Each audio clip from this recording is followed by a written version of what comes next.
Astrologer অনন্যাদি YouTube চ্যানেলে আপনাদের সবাইকে স্বাগত।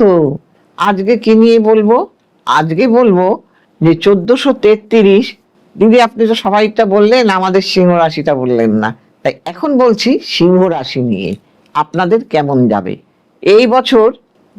বেকার যারা, তারা চাকরি পাচ্ছেন না, নাজেহাল হয়ে যাচ্ছেন। দেখুন, প্রত্যেকটা মানুষেরই কিন্তু অর্থের দরকার, আর আমরা যদি কর্ম না করি তাহলে অর্থটা পাবো কোথার থেকে? তাহলে সেই জন্য এই বছর কিন্তু তাদের একটা কর্ম পাওয়ার যোগ রয়েছে।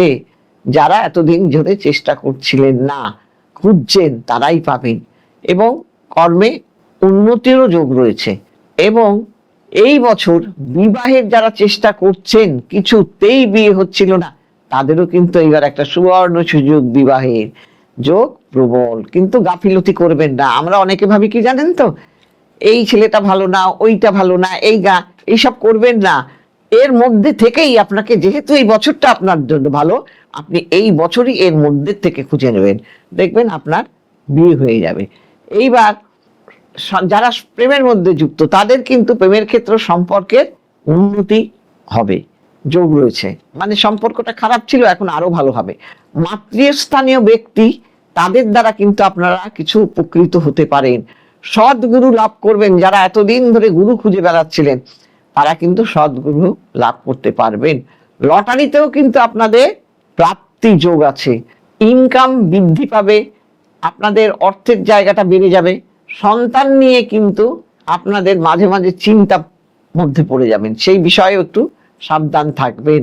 শরিকি ঝামেলার যোগ আপনাদের আছে, মানে আত্মীয় স্বজনের সঙ্গে, শরিক যারা আপনাদের বাড়ি জমি জমা, তাদের সঙ্গে ঝামেলার যোগ আছে। দূর ভ্রমণের যোগ রয়েছে। গুরুস্থানীয় ব্যক্তির কিন্তু এই বছর জীবন অবসান হওয়ার যোগ রয়েছে। স্বাস্থ্যের দিকে নজর দেবেন। শুভবার রবিবার। শুভ সংখ্যা কি? 1, 10 এবং 19 আপনাদের শুভ সংখ্যা। শুভ তারিখ কি? শুভ তারিখ হলো 1 তারিখ, 11 তারিখ, 3 তারিখ, 10 তারিখ। শুভ ধাতু হলো আপনাদের তামা, সোনা। আর এই মন্ত্রটা আপনারা প্রত্যেক দিন পাঠ করুন। ওম ঘৃসূর্য আদিত্যায় নমঃ, বা ওম করঞ্জীয় নৃসিংহ দেবায় নমঃ, ওম ঘৃসূর্য আদিত্যায় নমঃ, ওম করঞ্জীয় নৃসিংহ দেবায় নমঃ। আর কি বলবো, এই সময় পশ্চিম দিকে মুখ করে কখনোই থুতু ফেলবেন না।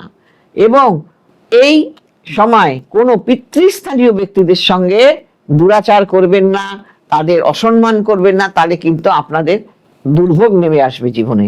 সবাই ভালো থাকবেন। নমস্কার।